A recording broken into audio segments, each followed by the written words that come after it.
for our session today, now this is somewhat a continuation of the previous session's discussion on RAN Intelligent Controller.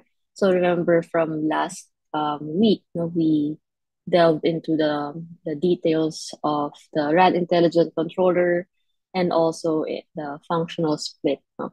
So for today, we will look into some current implementations of RAN Intelligent Controllers, since a lot of different organizations and companies have their directions already, regarding the RIC, and also some possible tools, that can be used, for this RAN or RIC development.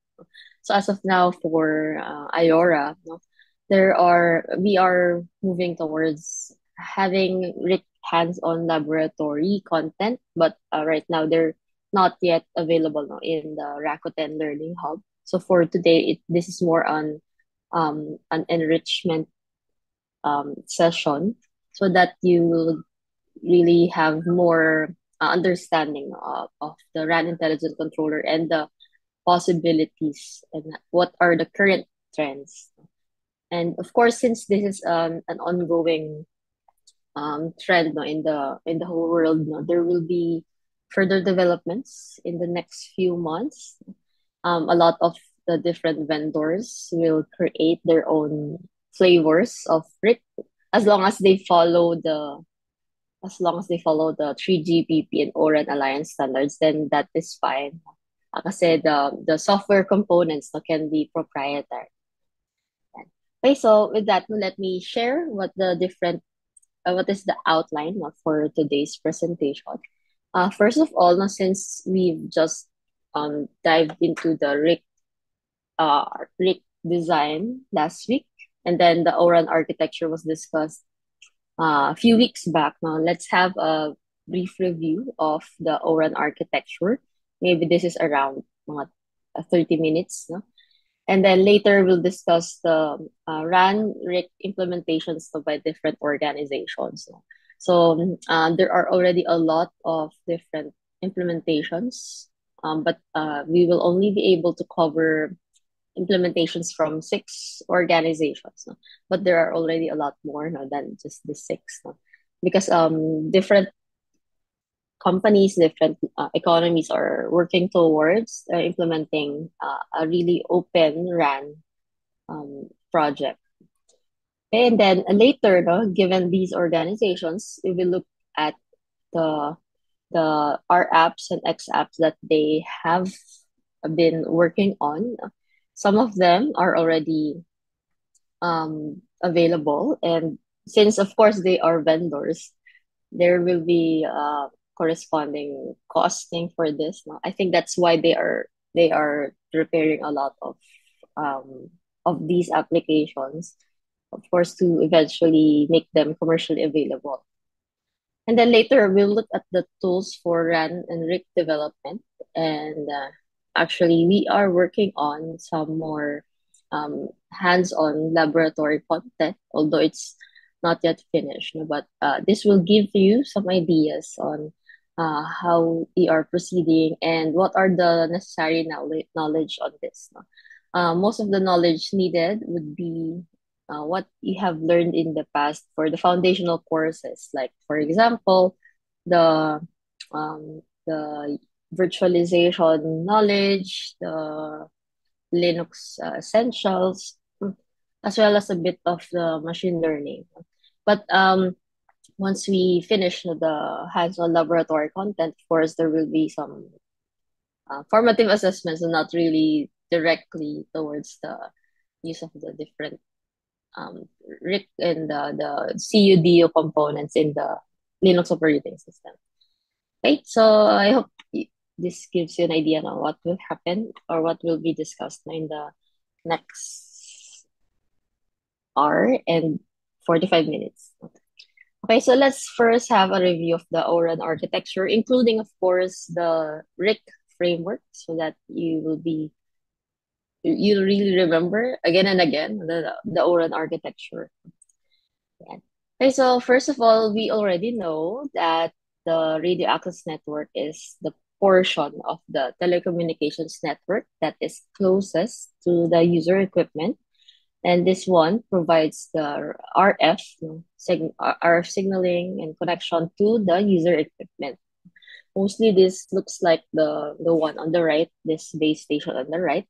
And of course, depending on the cellular technology that is being implemented, it may have a different antenna system, since the different generations have different assignment for frequency allocation, for bandwidth allocation. And then this access network, or the radio access network, or RAN, connects to the core network via the transport network, also known as the backbone. So for the core network, these are where we have the interconnection among the different access networks, especially those that are geographically far apart, or even the peering connections between the different service providers. If, for example, Globe, Smart need to interconnect their network, maybe some of the areas are only covered by one of them, then they can strike a deal to have a peering connection. Which would be more cost effective, instead of them um building several connections, just to reach a certain area. Okay. So we're focusing more on the access network. And the issue in the past, with the traditional access network, is that the vendors usually have the proprietary design, meaning that if you need to change one of the components, one of the parts, you have to buy from the same vendor. No? So somehow there's a vendor lock-in, and the operator may have to procure again from the same vendor. No? So that's the disadvantage. Although the advantage is, of course, the uh, simplicity. They just need to talk to one vendor, and they don't need to really communicate with a lot of vendors to check for interoperability. So, but from various studies of the different telco and vendors, they find that um, the move towards Open RAN would provide a huge cost savings in terms of the capital expenditures, given that every 10 years there's a new cellular generation. So, for example, in 2020, 5G was rolled out in the whole world. And then in the Philippines, there are, of course, some areas with 5G. And eventually in 2030, there will be 6G. So imagine every 10 years, there will be a new generation of technology. And if there's a new technology, and that's not open, it's the same, another set of equipment, so another set of um capex or capital expenditures. And so that's why they are moving towards open design to enable cheaper expenses in the long run. So maybe in decades, so they really realize the cost savings. And in any case, no, that's why we are studying Open RAN, because a lot of the trend is towards this, towards the flexibility and the virtualization coming from this one. Okay, so let's now revisit the ORAN architecture. I hope you are able to remember most of these components, because this is the heart of the deep dive into ORAN architecture course. And I hope you were able to answer most of the questions in the practice exam. So let's just review so that we can recall them easily. So as you can see here, there are different software components. Imagine all of these are installed on various servers or various devices that can run that have the appropriate computing capability, the appropriate storage, and network connectivity. No? So they may be placed at different locations, no? Especially since this portion of the centralized unit, this distributed unit, and radio unit, this is compose the RAN. There may be different RAN nodes. They're not necessarily on the same device because some are on a different location. Just like this, so there may be an E node B, which is a 4G node. Then there may be a 5G node composed of these three components. So there may be a lot of these nodes. So they may be in the same location if the base station is can offer 4G and 5G, or they can be different, depending on the design of the mobile network operator. Okay, in any case, no, all of these are running on top of commercial off-the-shelf devices like COTS servers, any server that's not really proprietary, as long as they have the appropriate base functionality like the processing, the storage, the memory, and things like that. Okay, so all of these are software components, including the interfaces. These are software, just like APIs, no, that are connecting the different software components. Okay, so first of all, this is also based on the 3GPP design, particularly this CU, DU, and RU, and of course the eNode B. The difference from the 3GPP design is that in the ORAN Alliance, these are designed as open. That's why there's a prefix here. That's an O prefix here. Okay, so we have the radio unit here, the distributed unit that's connected via the open front hall interface. No? We have different front hall interfaces, and you can select which one depending on the functional split that you have done. Okay, so we have the open front hall here. And then also we have the centralized unit. This may be further subdivided into the control plane and user plane. And then the interface connecting the CU and the DU is what they call the mid-hall interface, or F1. Okay, so notice that the interfaces have different legends. So the front hall interface is color green, the mid-hall interface is color gray. The reason is that the green interfaces are ORAN interfaces, so they are defined by ORAN Alliance, while this gray interface is defined by 3GPP. Okay, so since they are complementary. Okay, so also since we just separated the control and user plane, they can communicate to each other via the E1 interface. Okay, what else? Notice that the CU also may connect to other nodes via the X2 NG, XN and NG, XN interfaces. It depends on to which node it is connecting. But basically, the G node B and the E node B, which are the nodes from 4G and 5G, they're the RAN for 4G and 5G technologies. They can connect to each other. What's the reason for them to connect to each other? Because they can hand over some information if there's a need to communicate, like if there's a handoff or if there's something else in the background. Okay, so that's the basic the RU, DU, and CU. So in ORAN architecture, you know that we have introduced a lot more components. So what's the reason? Is that to make the whole system more efficient. It's like having an SDN controller in your network. So somehow the SDN controller or software defined networking controller is what they call the near real time RIC and the non real time RIC. So when you say RIC, it's the RAN intelligent controller. It's somewhat overseeing, managing all the different components of the RANs. And then the purpose is to gather data. Like as you can see here, it is connecting to the different RAN components via the E2 interfaces. Of course, there may be more E2 interfaces. It just depends on how many RAN it is managing. Okay, so this near real-time RIC, from the name itself, near real-time, it is focusing on tasks that is less than 1 second of latency.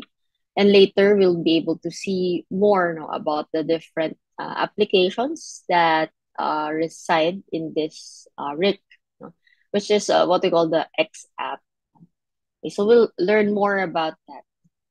And then the non-real-time RIC here connects to the near real-time RIC.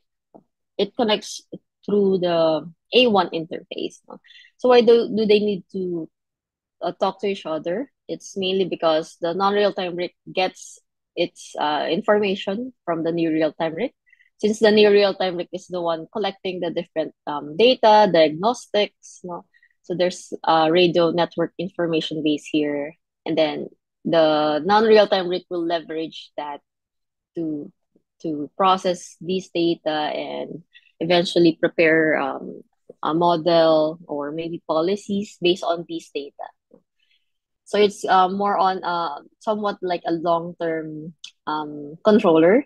The one at the bottom is more on the operational, looking at the operation of the RANs, but at the top is more on the management, overall management. So that's the difference between the two. This one, the near real-time RIC, is focusing on tasks less than 1 second of latency, and the one on top is more on tasks greater than 1 second of latency or 1 second of delay. Okay, so what else? The non-real-time RIC is situated in the Service Management Orchestration Framework, or SMO. And inside this, there are other components to how the SMO interacts with the non-real-time RIC. And also, as you can notice, there's interface for the SMO to connect to other components as well. So the O1 interface. So really, this is for configuration purposes, security purposes, management.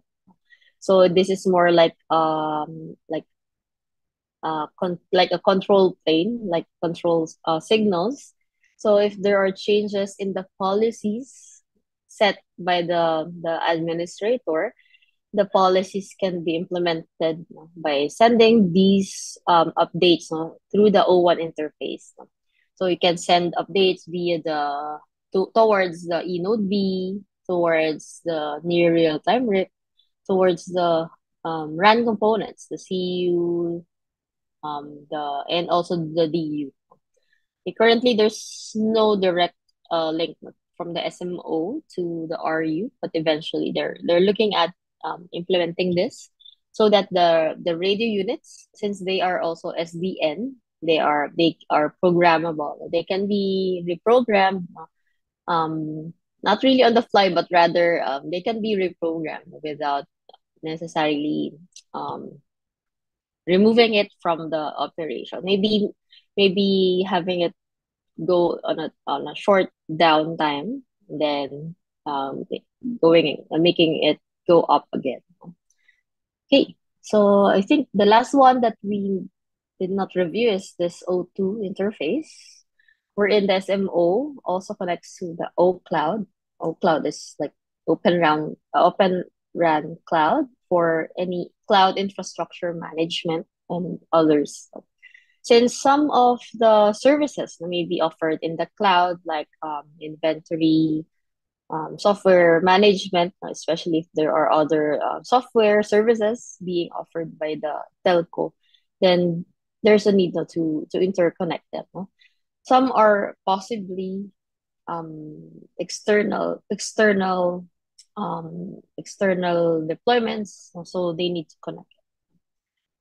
Okay, I hope that this reviews with the ORAN architecture so that later when we discuss the different implementations, you'll be able to get a grasp of what are each parts. So we'll just briefly go over other slides related to the architecture. This is the ORAN Alliance reference architecture. Actually, if you look at this and the previous slide, they are quite similar, maybe just a different layout, but as you can see, the connections are still the same. You have the A1 interface, connecting the non-real-time RIC and the near real-time RIC. You have the near real-time RIC connecting the CU and DU by via the E2 interface. You have the CU connecting the DU via F1 interface, and then DU and RU via open front hall, no, or front hall interface. Okay. And particularly, if we look at the details of each component, notice that the SMO contains the non-real-time RAN intelligent controller or RIC, and then also this is where the R apps, the micro added services relating to the non-real-time RIC will be placed as well.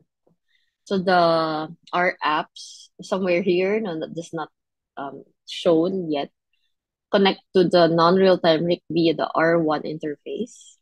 And the SMO is mostly, from the name itself, no, service management and operations framework. No, they're tasked for the orchestration and automation of the whole telco. So it can be about the design, inventory, policies, and based on the policies, any configuration. So for example, if there are changes in terms of the security policies, for example, maybe changes in the interval updates, they can that can be represented or rather um, re- um set up via SMO and then configure it to all the different components. So again, the configuration updates can be done via the O1 interface. Okay, so what else? We can see the near real-time RIC here, since it is the one closest, it's the RIC closest to the RAN components. It collects the important radio network information, maybe the signal strength, the utilization, the traffic, and things like that. These are information that can be used to optimize the network, like for example, radio connection management, mobility, quality of service, interference, and some models that are trained from the non-real-time grid and other third-party applications. Okay, so these applications may be what we call the X apps. They can be a third party or they can be designed by the um, same same vendor of the near real time rig. And so how it collects the information from the other components, as you can see, the E2 interface does that. Also, a review from the previous session, we learned that there are different RAN protocols like this, the RRC, SDAP, PDCP. There are different functions for each protocol. Like some are on the IP header compression, some are for multiplexing, some error correction, no? And although there are seven basic RAN protocols, they reside in different OSI layers. And whichever component, CU, DU, and the RU, it depends on the design of the telco, the mobile network operator. But that was a different topic, no? But I hope that we were able to recall it. Okay, most of these are going to be virtualized since the goal of Open RAN is to have open hardware and interfaces, meaning that you can just maybe create a new instance of a certain component if ever it goes down, and without necessarily purchasing a new hardware component. No? In the past, all these components have their own hardware and software. So if one goes down unexpectedly, like you have to troubleshoot it, and then some components goes down, of course. But for virtualization, if they are already like for example, one component goes down, one software component goes down, there can be a backup of that component. Of course, every now and then there will be backups of the system. Okay, so that's it. This is basically like another way of viewing the ORAN architecture. So what will be the focus later is the RIC implementations, and then I'll introduce you with some tools. So since we're going to go deeper in the RIC implementations, let's have a review of the RIC. You already know that the non-real-time RIC is the one located at the SMO framework. So this is the purple one at the top, and then the non-real-time RIC was colored blue. Arbitrary. The colors are just arbitrary, just to have a consistent theme, consistent color scheme. And then it supports tasks that require greater than 1 second of latency. So this is mostly what we call the R apps for overall RAN optimization, configuration management. Okay, so for near real-time RIC, this supports tasks that require less than 1 second of latency, particularly what we call the X apps, no? Mostly for radio resource management, those that require immediate attention, maybe for network slicing, scheduling, handovers, and a lot more. Later, we'll discuss more on the other X apps. Okay, so how do I remember which one is which? You can just imagine in the setting, the non-real time RIC is on top, near real time RIC is at the bottom, and then R apps and X apps. So parang naka-alphabetical lang yung R and X. No? So yung R apps nasa taas, and then X apps nasa baba. Okay, so if we go deeper into the non-real-time RIC architecture, sorry, we know that we have the A1 interface, the northbound interface connecting the two RICs. But remember, when we say northbound interface, it's not necessarily a unidirectional interface, no, na just going up, but rather it's just a logical term, meaning that it's an interface connecting a lower block to a higher block, no, of the design. No? Okay, so it's still bidirectional. No? They can talk to each other if it can send information and then get information. Then particularly the non-real-time RIC will have further components inside. And for example, there will be some terminations for the different interfaces like A1, A01, and O2, and then other functions. And then within the non-real-time RIC, there will be the actual framework, like for example, this machine learning framework. And then the R apps, the microservices that add value to the non-real-time RIC. This may be different across different RIC implementations. No? This is depending on their design. No? But essentially, they should follow other components, no? So that if ever there's a need to interconnect the different R apps and different network components, so they still will be interoperable. Okay, so our apps can be third-party services, no? And they connect to the non-real-time framework via the R1 interface, which should be open because again, if it's not open, then there may be issues in terms of interconnecting the R apps. Then of course, there's a need to connect this non-real-time RIC to external sources, external other sources, no? And then it's also possible to connect it to a local terminal. No? What's the reason for this is, of course, the network admin may want to make some changes to the SMO framework or the non-real-time RIC. No? If, for example, they need to install more updates, no, more R apps, then they can do so using this. No? Just like your servers, if you need to configure something, sometimes there are terminals now for this. Yeah. Okay, so all the RIC implementations that will be discussed a bit later now by different vendors, different organizations actually still follow this framework. No? Usually, what vary would be the R app implementation, how they plan to accomplish this, and this is where a lot of the innovation is being driven. Okay, so now for the near real-time break, now this is also a review from the previous session.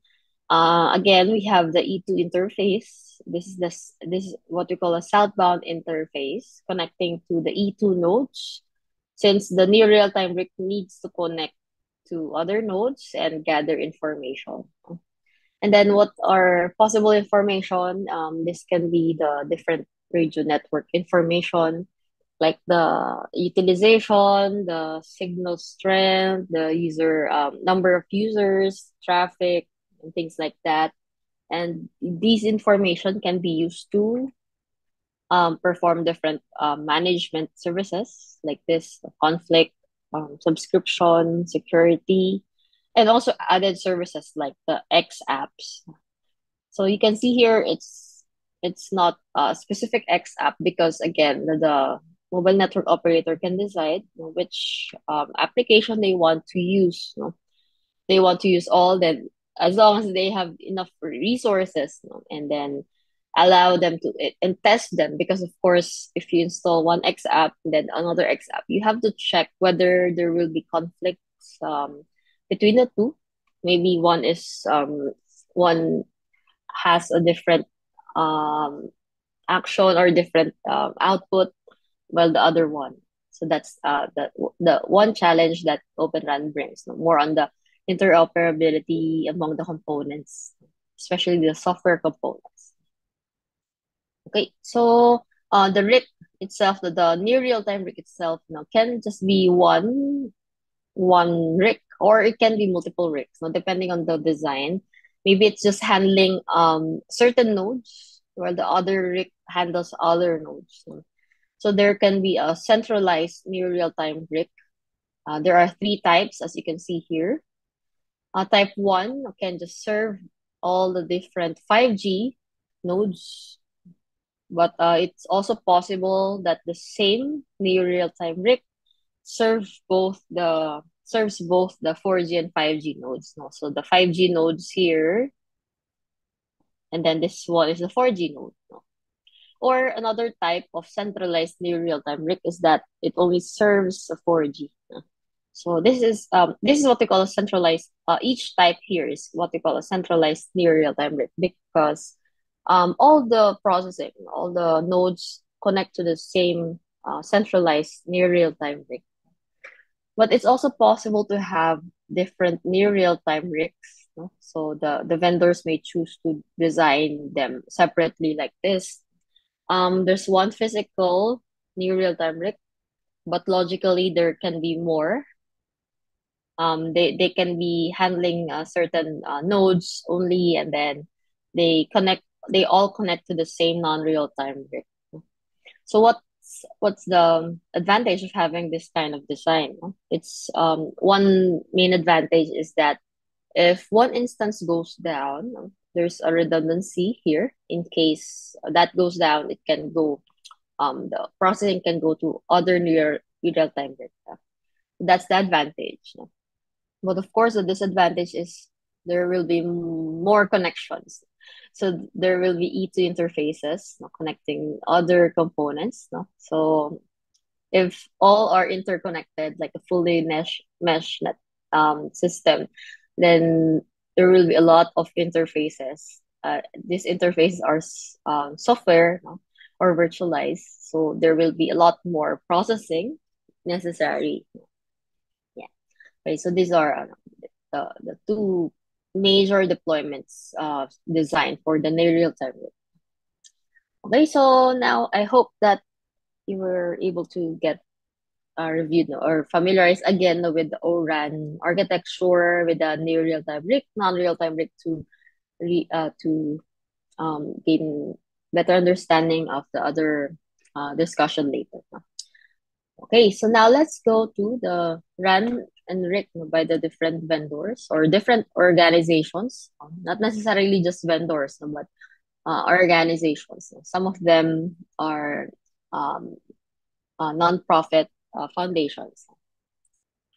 Okay, so these are the some of the organizations that have their RAN and RIC implementations. So we have the Open Networking Foundation here. This is a non-profit organization that focuses more on the open networking, open source software, and virtualization disaggregation.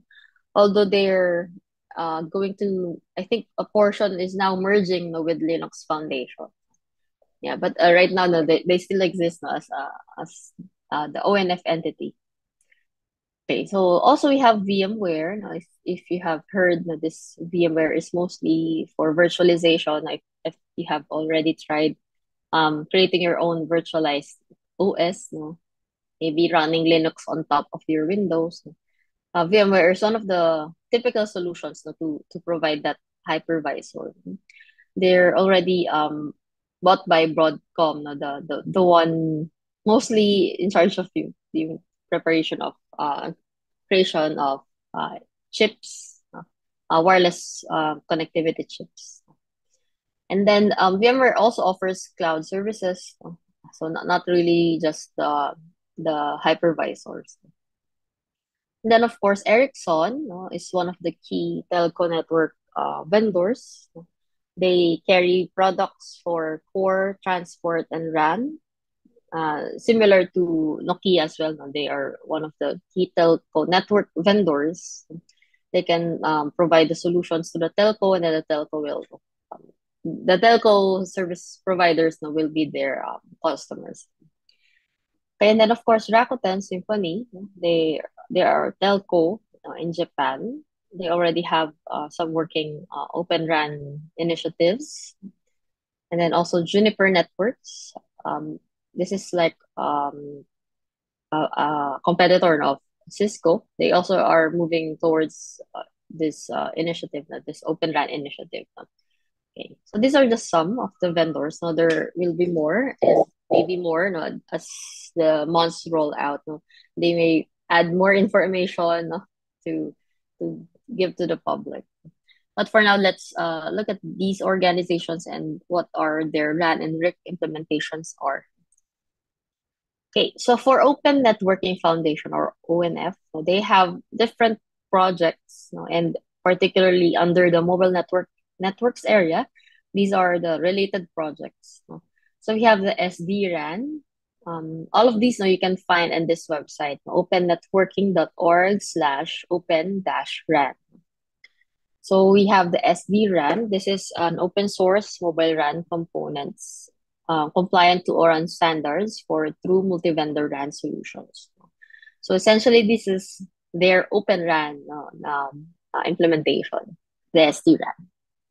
There's also an SD core. You can imagine this is like Open RAN, but core.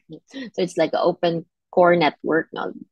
Now, their goal is to develop a 4G, 5G disaggregated core for public cloud development. We also have Ether. This is for a connectivity as a service, open source 5G platform for the edge cloud. Since of course there may be a cloud, and then there's edge cloud nearer the end user. If there's a need to serve, no, maybe put up some of the services from the cloud to the nearer the edge.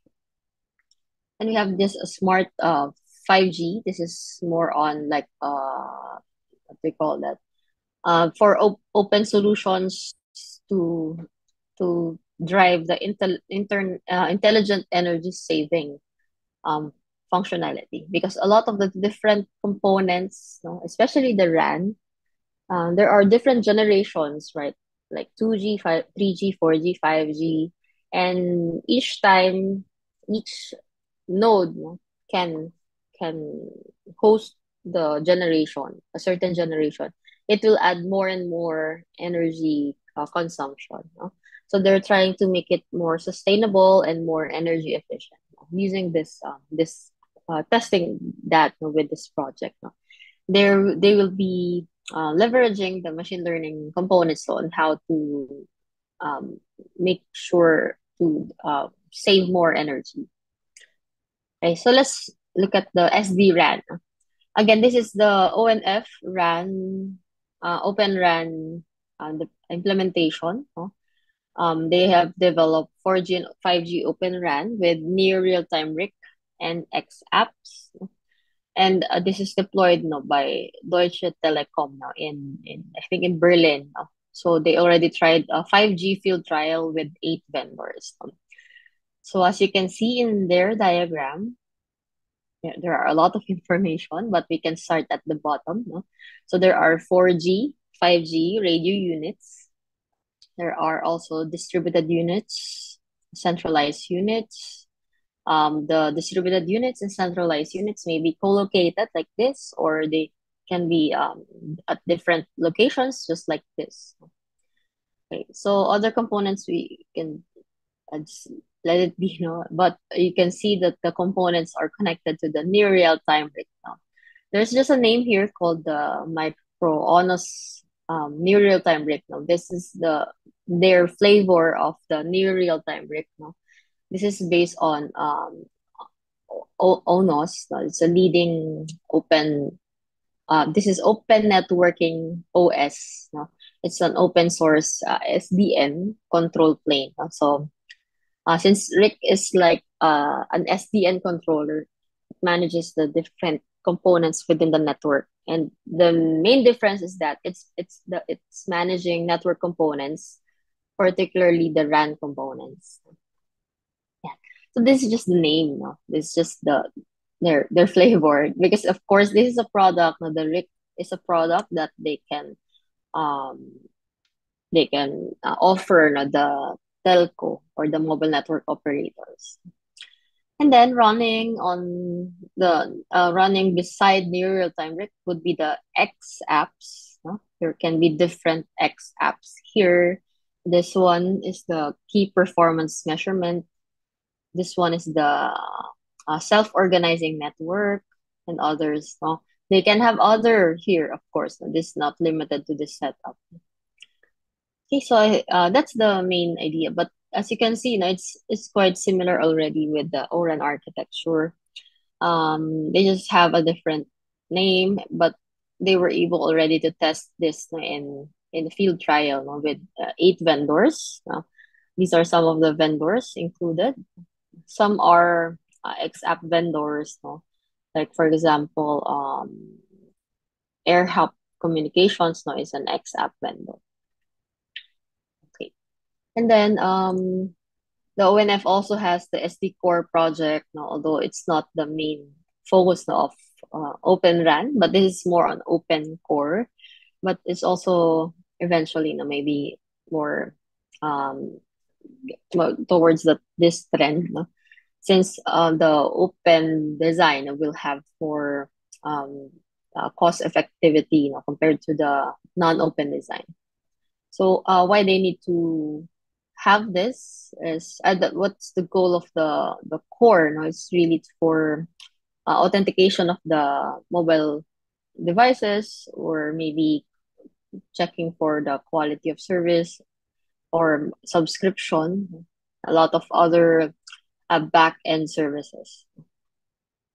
So let's skip that. No, we're going to focus more on the RAN and RIC now. Okay, this one is the Ether project of ONF. When you say the Ether project, now let me go back.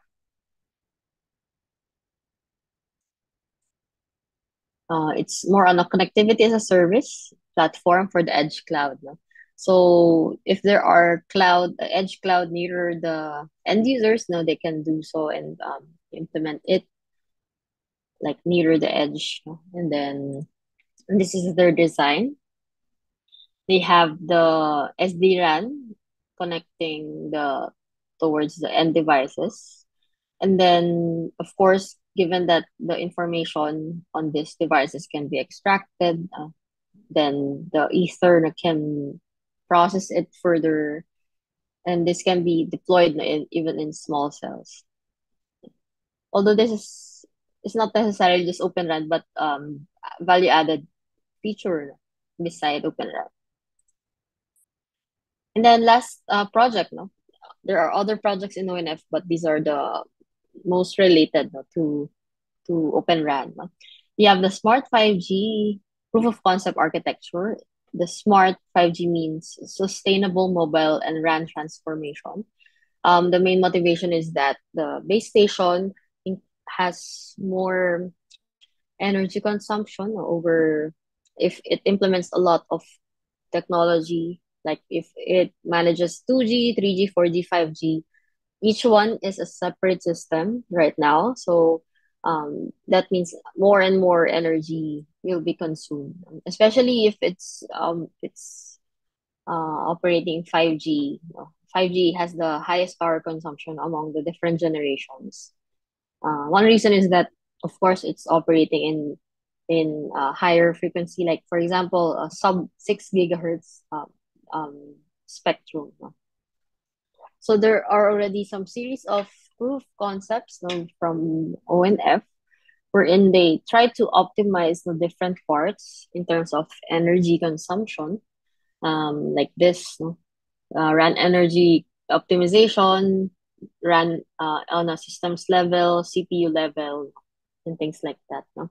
So their main goals really is to optimize the RAN part, and then also optimize the computing utilization for RAN and the core. No? So this architecture, this proof of concept node can also target both Open RAN and the traditional RAN, since their focus really is more on the energy savings. Okay, so that's it for the ONF, or Open Networking Foundation. For VMware, so VMware is another organization, and they're mostly on cloud and virtualization services. No? And they also have some offerings, no, in terms of RICs. No? They have the VMware centralized and distributed RICs. So the VMware centralized RIC, as you can see here, and then the distributed RIC. No? If you revisit the ORAN architecture, essentially the centralized RIC is just the non-real-time RIC, and then the distributed RIC is just the near real-time RIC. No? They just somehow rebranded the two RICs as their own, since they can do so as long as, of course, the RIC design follows the ORAN Alliance specifications.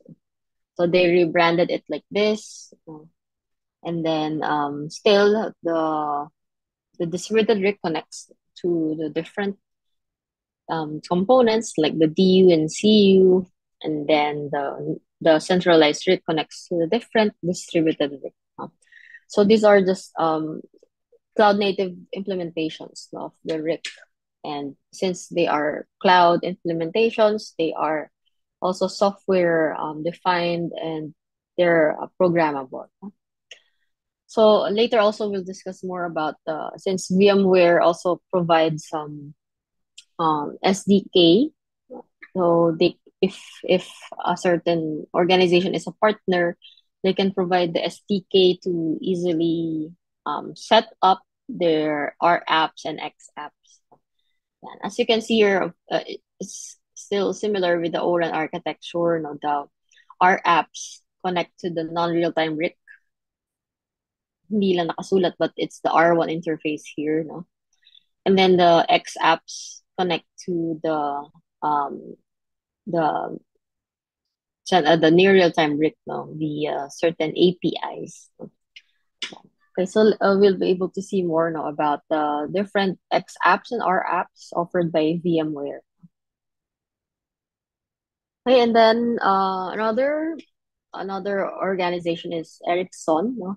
They have their own SMO, Service Management and Operations framework. So their SMO is what we call the Intelligent Automation Platform.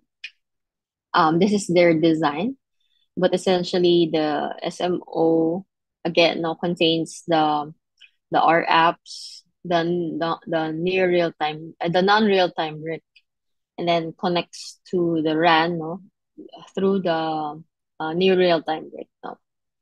So they just have a different layout, but essentially they're still following the ORAN architecture. No? So this intelligent automation platform is the SMO, while the EIC, no, Ericsson Intelligent Controller is what we call the non-real-time RIT. No? So that's what they call their non-real-time RIT. No? And similar to VMware, no, these are also cloud applications or cloud software can be deployed in the cloud or in the edge cloud, no? And can also be deployed in any cloud vendor system. Okay. In addition, Ericsson has this ecosystem, the intelligent automation platform ecosystem, wherein they assist in the development of the R apps from start to finish. So it considers different design phases, starting with the designing and building of the R app, and then sharing, onboarding on the system, and then operating and monitoring. No? So the purpose of this different parts, no, is to enable the development, faster development of innovative R apps, and eventually, of course, that leads to commercialization. And so they have also some third party members, no, in this ecosystem listed below.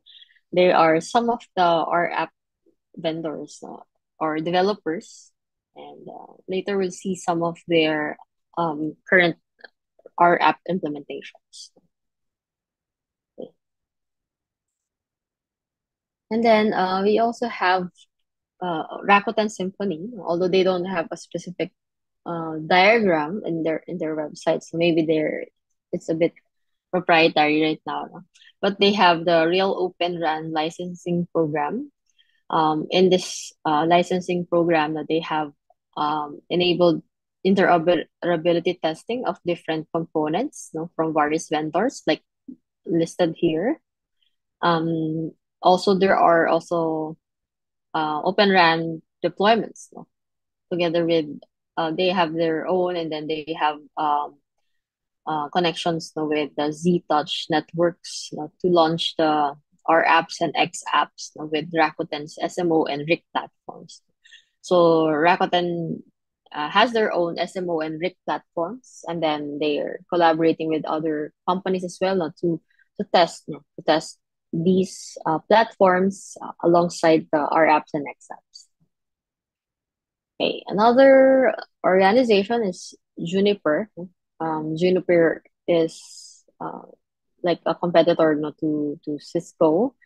They mostly focused before on networking devices, but now they're also going to Open RAN. So this is their whole system or whole Juniper offering. It's considered multi-cloud, meaning it can be done on the edge, the public private cloud, the core, and also it is considered as multi-domain, as you can see here, because their offering can focus on the Open RAN, the transport, and the core network. Okay, and what else? You can see here that in their ORAN domain, they still have the near real-time RIC, with the X apps, and then the non-real-time RIC with the R apps, and other additional components. Okay, so they also offer the open platforms, to onboard the Juniper X apps, R apps, but also third party. Again, since they follow the standards set, no, by Oran Alliance, no, it should allow interoperability. And then the last organization for this part, no, we have Nokia. They have their AnyRAN solution. This concept offers different options, no, not just the traditional RAN, but also Cloud RAN. And this is the basis of their Open RAN implementation.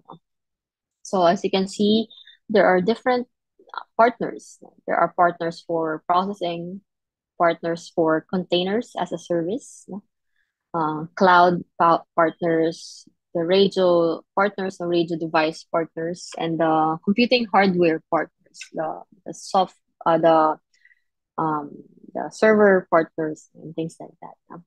So in this Enerano, they're really testing also for system integration. And then particularly given that there's a RAN component here now, there should be a RIC. And their RIC is what they call the Manta Ray. This is their name. No? This is how they call their RIC. No? This is the near real-time RIC implementation of Nokia. And they have already tested no, some live trials of their X apps no, together with AT&T in their commercial 5G network.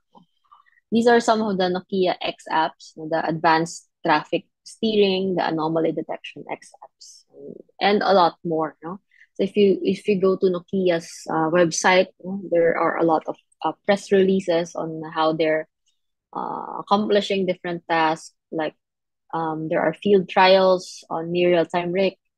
There are interoperability testing with Mavenir, Open RAN deployment in Deutsche Telekom, on Open RAN deployment as well no, in with uh, Vodafone in Italy, and then also Open RAN lab testing no, on in USA. So they have different um different projects as well no, in their Open RAN trials and deployments. No? And that's it for the different organizations that have their different RAN components, different RIC components. Um, in Also to summarize just this portion, I noticed that all the different vendors have their own somewhat flavor, some names for different RANs and RICs, no? But essentially all of them should follow the ORAN Alliance framework or ORAN Alliance architecture so that eventually, when they interconnect as well, they should be able to also be interoperable. So, bale, earlier, no, we discussed some of the RAN and RIC deployments of different organizations. Some of them focused on the Open RAN aspect, no, it's for interoperability among the components. Some focus as well on the near real-time RIC, or sometimes they just focus on the non-real-time RIC, or both. So each company, each organization has their own direction. But eventually, now they will converge to having all of them in one, and possibility, of course, of interoperable. No? Of course, there are other organizations na hindi lang natin na-cover. But over time, no, mas magiging mature na yung kanilang deployments on Open RAN and RIC. No?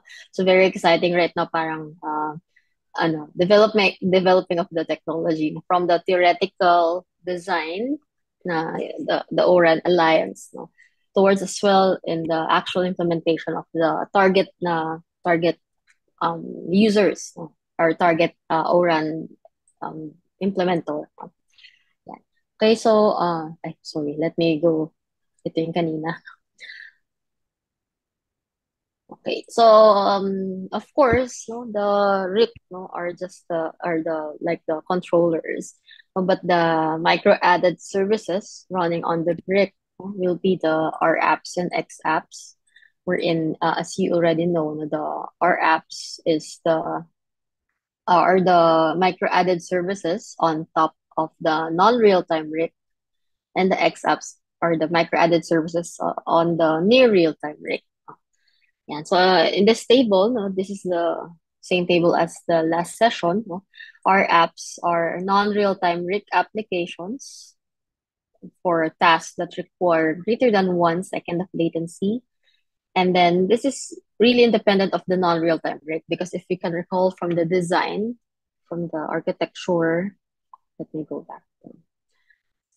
The non-real-time RIC is here, the framework itself, no, but the R apps are on a different block, and they connect via the R1 Open API no, or Application Programming Interface. No? Okay, so although they're independent, no, the R apps no, would require connection to the non-real-time RIC no, to, of course, get the information, and that's why they are assigned on the different blocks, so that if other companies have their different non-real-time brick implementation, it's still somewhat the same. No? Just a certain block that is a bit different, no? Which is the R app. So they can mix and match whatever R apps that they want. No? So again, these are value-added microservices, and the purpose is to support and facilitate the RAN optimization and operations. Some examples of this would be policy guidance, enrichment information, configuration management, and data analytics. No? So notice these operations are really not some near real-time operations because they require some time not to complete. Like for example, configuration, it takes some time to propagate the updates, the configuration, and of course, not all of them can update immediately. Otherwise, if you immediately update, maybe the services on the end user's perspective may go down. Yeah. And the X apps, no, it's on the near real time RIC. No? They require they are tasked less than 1 second of latency. It's also independent of the near real time RIC, no? Because again, similar sa non real time RIC design, we follow the ORAN design such that all the interconnections are specified, no, but the block containing the X apps may be a bit different depending on how the vendor want to customize it. Now, somehow it is like allowing customization, and flexibility. And the main focus of these X apps would be for radio resource management through the interface and models. No? Like, for example, network slicing, scheduling. So these R apps and X apps may be defined or developed by the mobile network operators or the vendors of the RAN components, but they can also be developed by third-party companies, as you may have inferred earlier in my discussion of the organizations. They have different partners. No? Some partners are just X app or app developers. No? Since some companies focus on app development. No? So that's a possibility. No? So this makes a more collaborative um, framework. No, not everyone needs to be a full RAN vendor. No, some are can be outsourced. No, or can be partners or collaborations. Okay, so for our apps, yeah.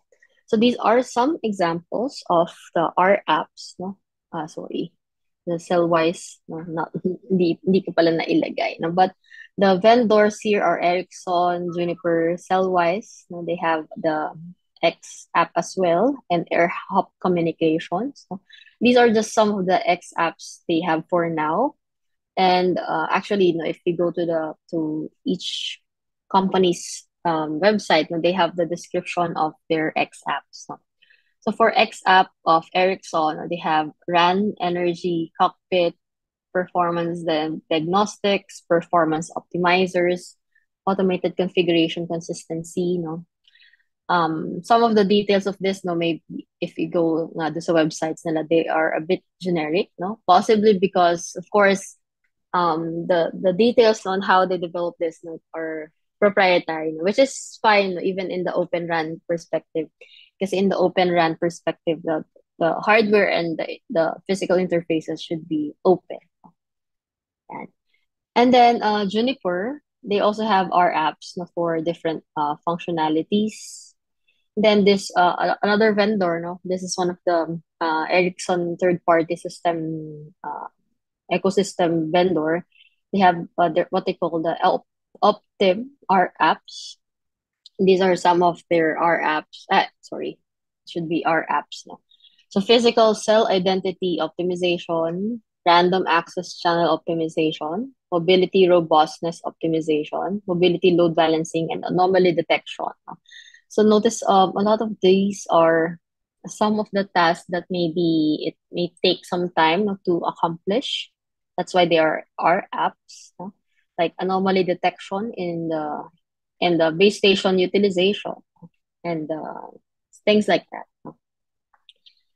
Okay, so let's look at the Ericsson R apps. So this is part of their SMO framework. So remember, their SMO framework is what we call the Intelligent Automation Platform. So in their framework, they define their R apps into four categories here. Itong apat na to, no? Some focus on network evolutions, some are network deployment, network optimization, and network healing, or more on like self reorganizing of the network in case there are downtime, or maybe network optimization in terms of if one server is highly utilized, so they can perform load balancing. And all of these no have a foundation under automation and AI. So artificial intelligence is really going to be part of the telco system. No? So not only developers um, will be will be integrated no, into the telco system, but also analytics professionals, AI professionals. So, yeah. And then the R apps, as you can see here, these are generic R apps because again, you can somehow mix and match. The mobile network operator can decide whichever R app that they want to deploy, customize, as long as they communicate to the non-real-time RIC, or in this case, the Ericsson Intelligent Controller via the R1 interface, then that is fine. And why do they need to communicate to the non-real-time RIC? Because they need to get the data. Like, for example, they need to get the data from the network, the topology, if they're focusing on configuration, the network insights, maybe eventually no, for prediction of the utilization, um, thereby getting them insights on which cell site need to have an upgrade maybe in the next year or so. No? Because of course we know if there's a need to upgrade, that would have to go through some planning, of course budgeting and things like that. No? And then by the time they have decided, no, the maybe the base station is already overwhelmed. So this would help them eventually get some insights on which area, which system would require more improvement, more updates. And then these are just some of Ericsson's third-party R app developers. No? Ito si AirHop. No? They provide different R apps given na din what type or what category of the R app is being focused on. In this case, no, this physical cell identity optimization R app is more on the network optimization and deployment. The cell outage anomaly detection is more on network healing or self or reorganizing or self-organizing. There are others from Aspire, different other companies, even via geolocation app, no? And other companies like ZyncWorks for network traffic prediction, for network positioning prediction, quality of service prediction. No? One of the very common R apps no, across different vendors would be the traffic steering app. No, no. When you say traffic steering, it's more on the network traffic, no?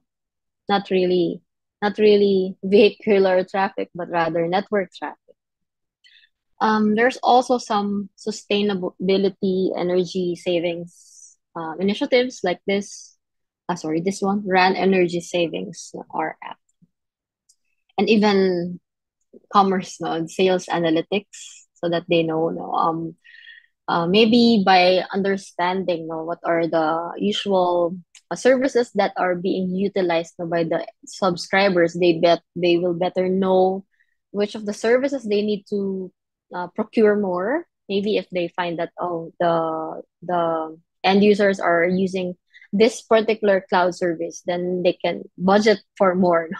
Just like the budgeting and planning for upgrades in the base station. This one is the budget and planning for the cloud services.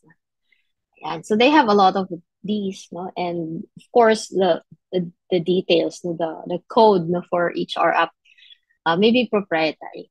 But there are some cases na that our apps design are open source, no, which later we'll be able to also cover. But although the actual development is not yet today. Once we completed the design for the RIP hands-on course content. Okay, so now for X apps, no, earlier more on our apps yan. Other companies also offer X app development. ONF, the Open Networking Foundation, they have this key performance measurement self-organizing network. VMware also has sample X app applications in their program, like precise positioning, automated Open RAN optimization, spectrum multiplier. Juniper also has X apps, no? And then AirHop Communications also has the following X apps. No? Some of these are our app, all similar to our apps, but they are put nearer, no, the nodes. Okay.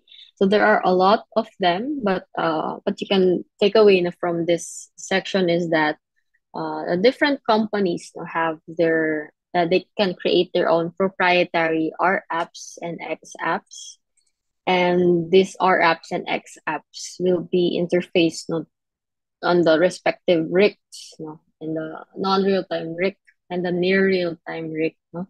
Why they have to place it there is because it's the standard set by the Oran Alliance, but this gives them more customization possibilities, no, on which of the R apps exactly want to do.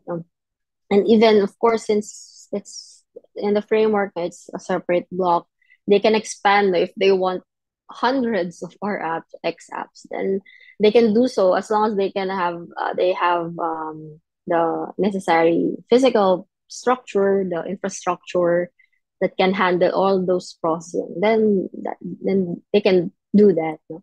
So this is eventually the concept of virtualization and open networking would enable more cost effectivity because they don't need to purchase the separate device that contain the R apps, but rather they can procure, no, the different software and then install them on the virtualized network as virtualized network functions.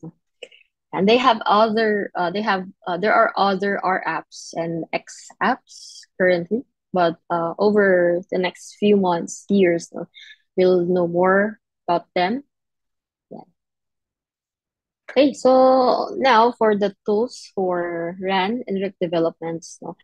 Some of the tools are open source, which is good. No, some are proprietary on the respective organizations developer side. No? So these are just some of the available tools. The one on top, no, the first three are some of the open source tools available. Like for example, this SRS or Software Radio Systems RAN project. No? This is one of the popular na open source RAN deployments. No? Their focus is RAN deployment, but since it's open source, it can be interfaced with the other applications as well. No? They also have some can also be interfaced with the near real-time RIC and X apps. No? Also, another one is the Open AI Cellular or OAC 5G RAN. They're also RAN implementation or deployment simulators, and then ORAN Software Community RAN, OSC RAN. Actually, most of these require knowledge on virtualization and Linux operating system because mostly because they're open source. No? So it's very common for developers to create the open source projects on Linux operating systems. So that's why, in the foundational courses, you have some discussions on virtualization, and I think you also have some discussion on Linux operating systems. No? So eventually, once we roll out the hands-on lab content you'll be able to experience no more on how to initiate the RAN no, in a Linux operating system environment. No.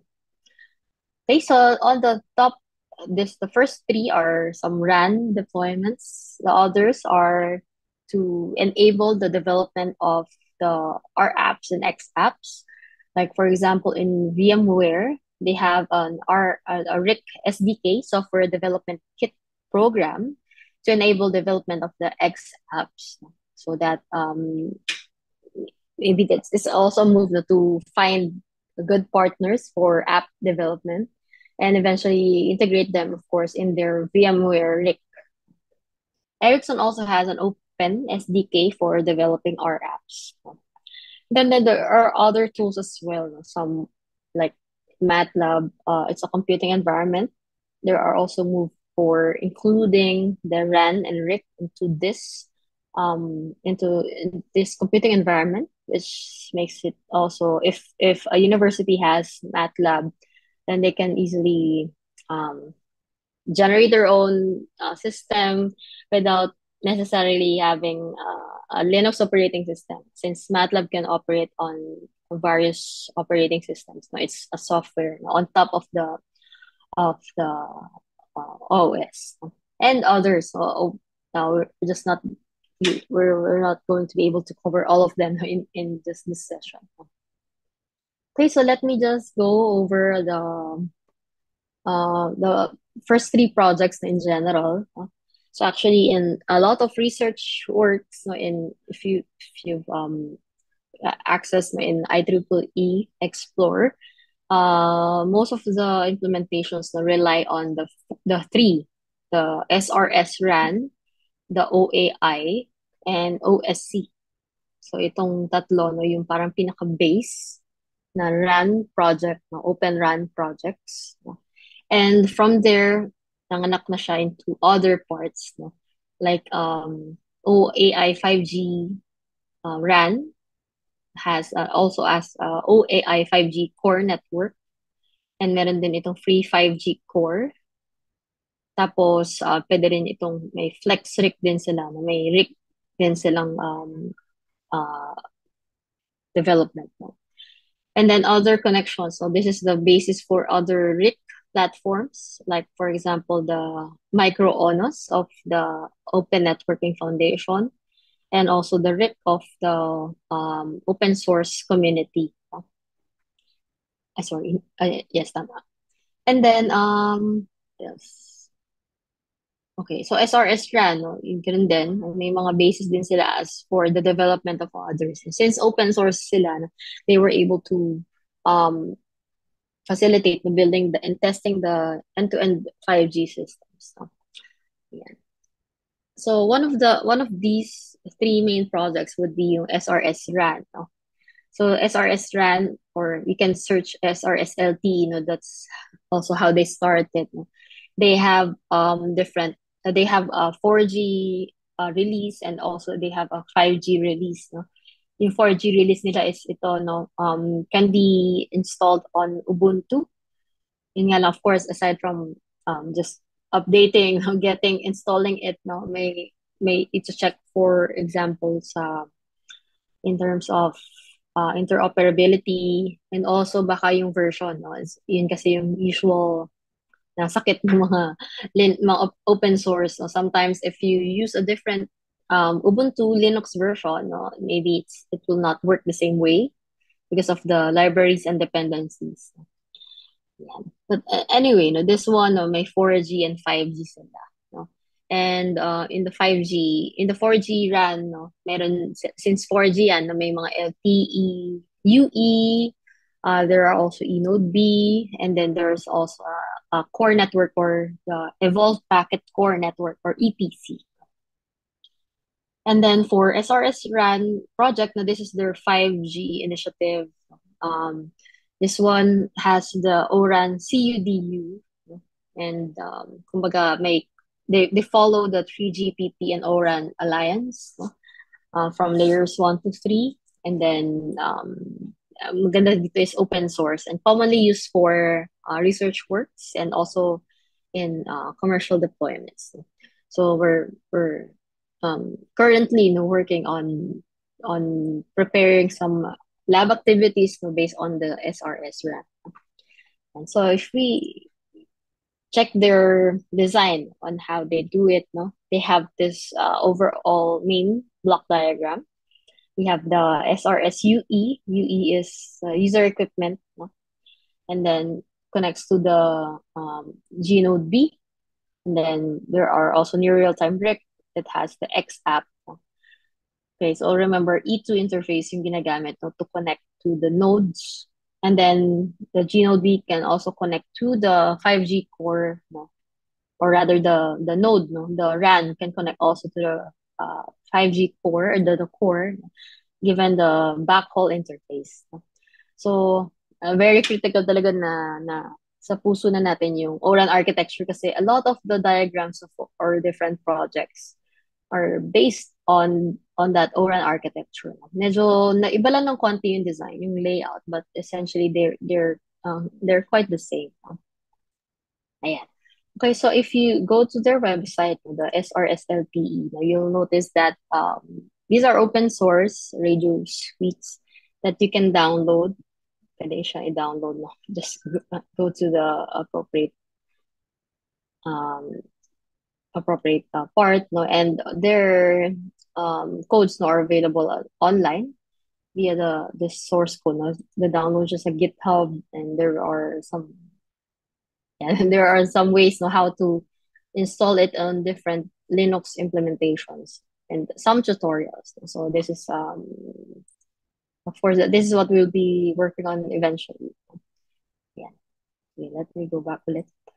What else? We also have the ORAN software community. This is OSC. They also have their own RAN implementations. And OSC, was founded by ORAN together with Linux Foundation. Their purpose is really to prepare the fully ORAN compliant design.